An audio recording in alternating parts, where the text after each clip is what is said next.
All right, everybody, welcome back to microeconomics. Ooh, I apologize. This is not terribly clear here. I'm going to switch to white just for a second so that we can at least. There we go. That's a bit better, although it washes out the rest of the stuff, right? But important bit is midterm is in 1 week, right? So we've got an in-class midterm. It'll be on chapters 1 through 6. We'll be finishing chapter 5 today, hopefully starting chapter 6, but we'll see. And that's what the midterm will be covering. We also have a new policy in terms of quizzes. So starting with Chapter 7.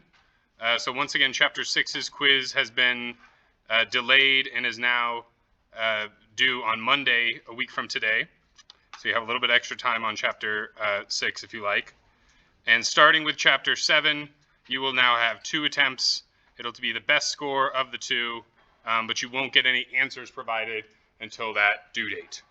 So I'll go ahead and I'll make that that change this afternoon during office hours. And the midterm will be from class notes. It will be from the quizzes that were provided, the questions and the quizzes, and then it also may be from some of the more interesting tidbits of the book that maybe I haven't had a chance to cover. So the book is not long. The book is free. Please look through the book. All right. Any questions about just kind of housekeeping at the moment?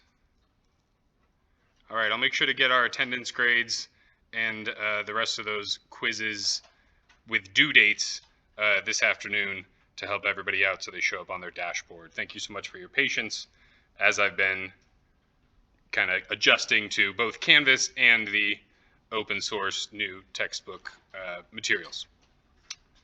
All right, so in class on Friday, we talked about elasticity. And essentially, there's different versions of elasticity. So the measure of elasticity is itself a measure of responsiveness. Now, we talk about price elasticity, specifically price elasticity of demand and price elasticity of supply in class on Friday. But with both of them, we've always got the quantity on the top and the price change on the denominator. We find that when the elasticity is different values, right? If we wanted to go ahead and create a kind of number line here, right? We would have this be 1, and if the elasticity, the absolute value of it, rather, is 1, then we know it's unit elastic. If it's anywhere in this region here, where the elasticity is greater than 1, we call that elastic, which means it's responsive, highly responsive to the changes in the price. And if we were to have it in this portion, where this is our 0. So I actually drew this a bit incorrectly, huh? There shouldn't be an arrow there. Why is that our 0 right there? And why is there a hard stop there? Why can't it be negative? Just mathematically, you can't have absolute value, right? You take an absolute value of something, it's got to be greater than 0, right? So when we're talking about a number line for an absolute value measure, it's got to start at 0 and go to infinity, right? Excellent. So this is going to be our absolute value of elasticity less than 1, and then we don't ever really say it, but it's also greater than 0, right? But again, it's kind of just implicit. That is when there's low responsiveness to price changes, right? So this is called inelasticity. And we remember inelastic through our mnemonic of insulin, right? It doesn't matter what the price of insulin is. If you need insulin, you are going to buy it so that you can survive if you are diabetic. So we have 3 standard cases: elastic, inelastic, and unitary elastic. Unitary elastic is a proportional responsiveness, which means that every % change in my quantity supplied or my quantity demanded is going to be matched by my % change in my price.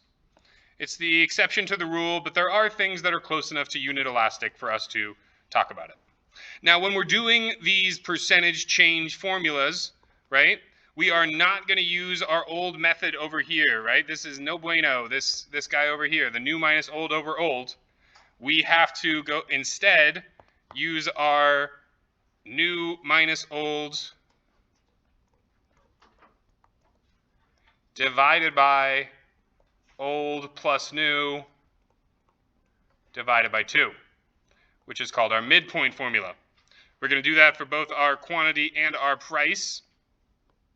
And this is going to show us the relative responsiveness, how responsible these demand curves are. It's going to show us the relative responsiveness along the different portions of the demand curve, right? And we talked about how as we go from left to right, the elasticity changes, right? When we calculated the elasticity up here from 1800 to 1200, we ended up getting an elasticity that was 1.11, greater than 1. And then when we calculated the elasticity that was down here, we ended up getting an elasticity that was less than 1.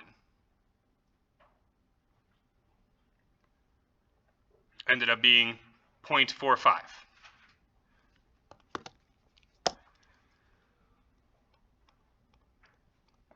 So again, because this is a straight demand curve, our elasticity changes as we go along it.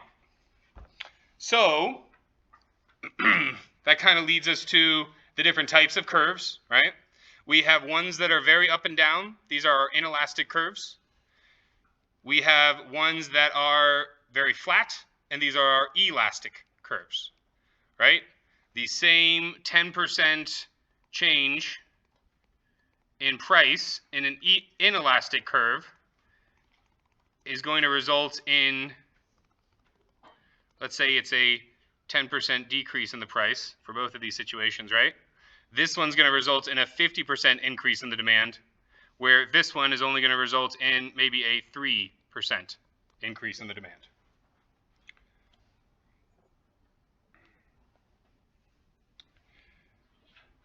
We talked about how just as with demand, we've got price elasticity of supply, which talks about the responsiveness to higher prices and how much producers are willing to then produce and sell those goods. We talked about rental units. And then we talked about the edge cases. Up and down is zero elasticity, and straight through is infinite elasticity. Our middle case is talking about constant elasticity, right? Constant elasticity for demand looks like a curved line, whereas constant elasticity for supply looks like a straight line that has 0, 0, that's at the origin, from the origin. Should have done a little better here. So this is 0, 0. It's an important part of that particular one. All right, so continuing on, why do businesses care about this, right? Great question. So most businesses face a day-to-day struggle trying to figure out ways to produce at a lower cost, which is one of their pathways to earning higher profits. However, it's sometimes a price of a key input may rise or fall, right? So the question that we're asking in this section is, can businesses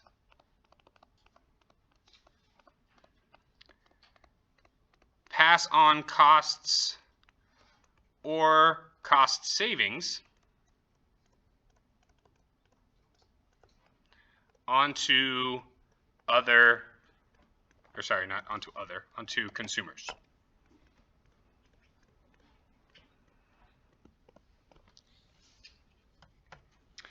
And so the first example we're going to talk about is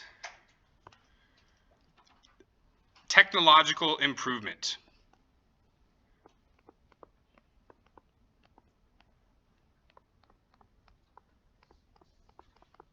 So a technological improvement is going to be what? It's going to be a cost savings situation, right?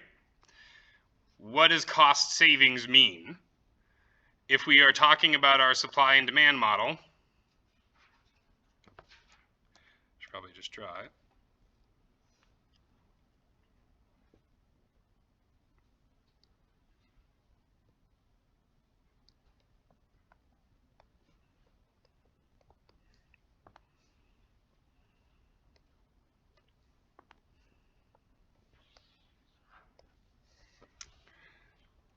Actually, let's go ahead and draw this supply curve a bit differently.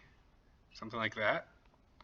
Just trying to model after the book. And then we're going to draw a demand curve. Let's do a very inelastic demand curve for this first kind of edge case scenario. So very inelastic demand curve. And a pretty standard supply curve, right? You know, it's pretty much got a slope of 1 for 1. Trying to kind of just, so it's pretty obvious here that the demand curve is steeper or more inelastic than the supply curve, right? We can just kind of clearly see that with our eyes. If we wanted to, we could go ahead and do the slope and we could figure out, yeah, this has got a slope of, you know, -10, whereas this has a slope of, you know, 1.5 or something like that, right? But regardless, their slopes are different. The demand is steeper or more inelastic than supply in this example. So when we have a cost-saving technological improvement, is that going to cause our demand or our supply to shift?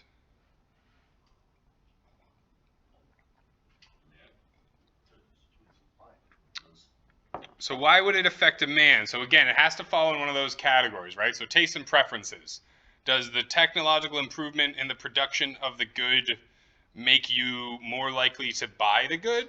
Are you that tuned into the production of your clothing and stuff like that? Like, probably not, right? Has the price of related goods or something like that changed? Has your expectation of the future changed? Has the number of consumers changed, right? So again, when we have these demand or supply shifts, it has to fall in one of the specific categories. So I heard somebody say supply. So why would it be a supply shift? There should be more, technically, of the same product that you can produce at the same price. Yeah, so this falls into the factor of production category, right? That input price, right? So technological improvements are one of the determinants themselves, but usually when we're having examples like these, technological improvements are kind of hand in hand with cost savings, right? You don't normally do the technological improvement unless it has some accompanying cost savings. I digress. Regardless, it is going to be a shift outwards of our supply curve, right? At any given price, we are now, as suppliers, able to make more. But what have we learned so far about markets? Markets are the relationship between supply and demand, not just the movement of supply or demand itself, right? So when we label our initial equilibrium here, we start at some P star and some Q star, and where do we end up? Down here at this P double star, and up here at this Q double star. So when the demand is steeper or more inelastic, the result of this is substantially lower prices.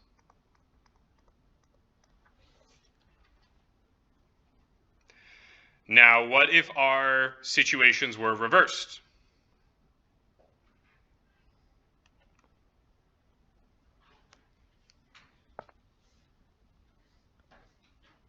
So instead of having something that is a inelastic demand,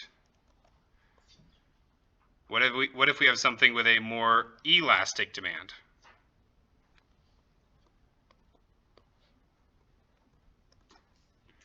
So if our demand curve, and again, I'm using real crazy town extremes here, just so that we can see our point. And then I'm trying to do similar supply curve shifts.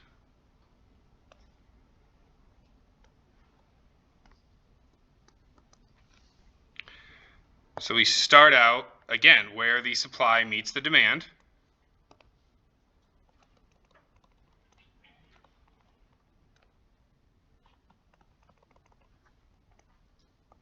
And then we end up where the supply meets the new demand. So now we end up with a P star and a P double star that's decreased a wee bit, and a quantity that's substantially increased, right? Which jives with our definitions of elasticity, right? Elasticity says that there is a high responsiveness in the quantity demanded to changes in price. So in this particular example, where our demand is more elastic than the supply, the result is only slightly lower prices.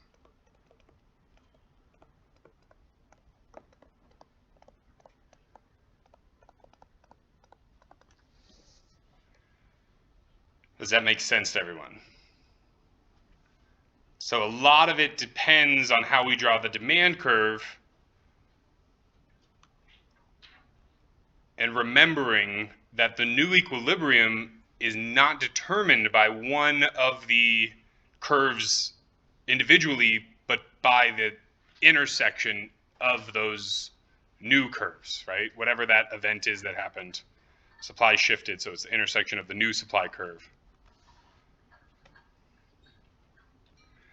All right, so let's go ahead and talk about everybody's favorite subject, taxes. Just in time for everybody to get their W-2s and be like, no, it's not April yet. So let's talk about rising taxes.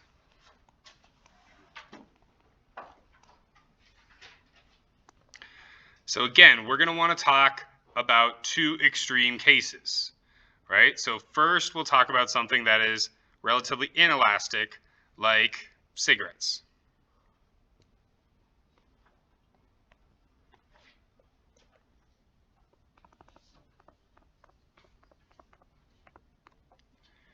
So with cigarettes, we've got a fairly inelastic demand,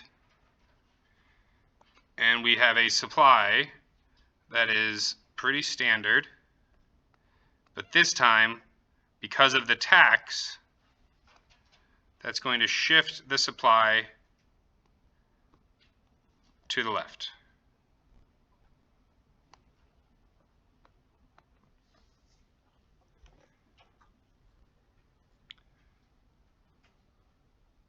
So this is that government policy, our last determinant of supply, right? And when we have something as inelastic as this, and a tax is imposed,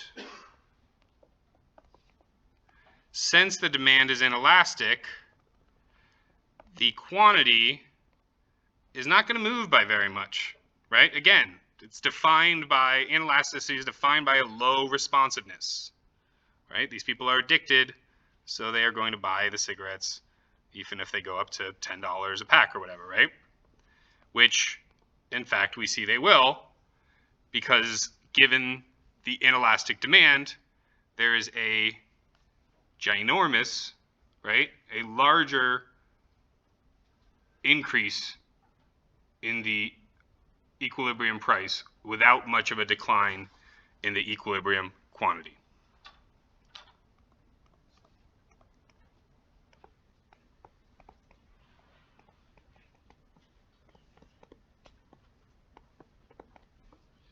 And again, this is when our demand is inelastic, and again, more inelastic than our supply curve. Questions on that?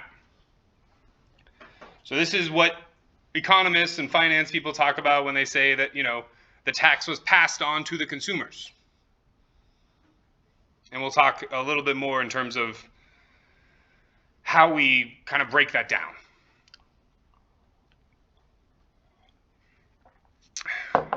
Which is, a little bit above mildly interesting, so that's good. All right. So just as before, when we did a supply decrease, when we did a supply increase, when we are now doing a supply decrease, we are going to model it with a more elastic demand.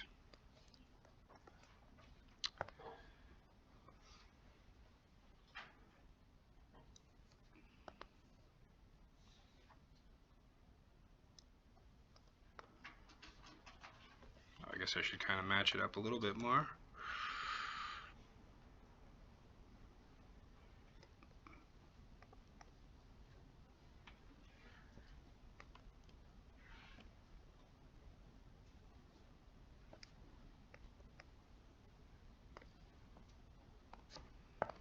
So when we have an elastic demand curve like this,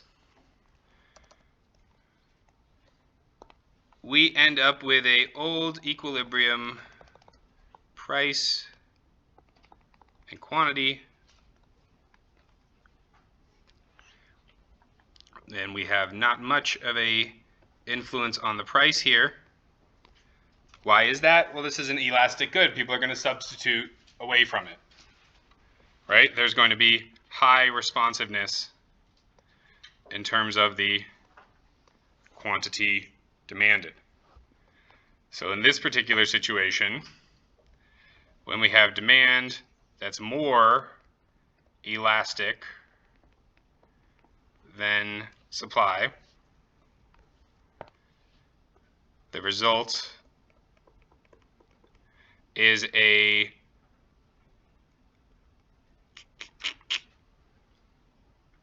primarily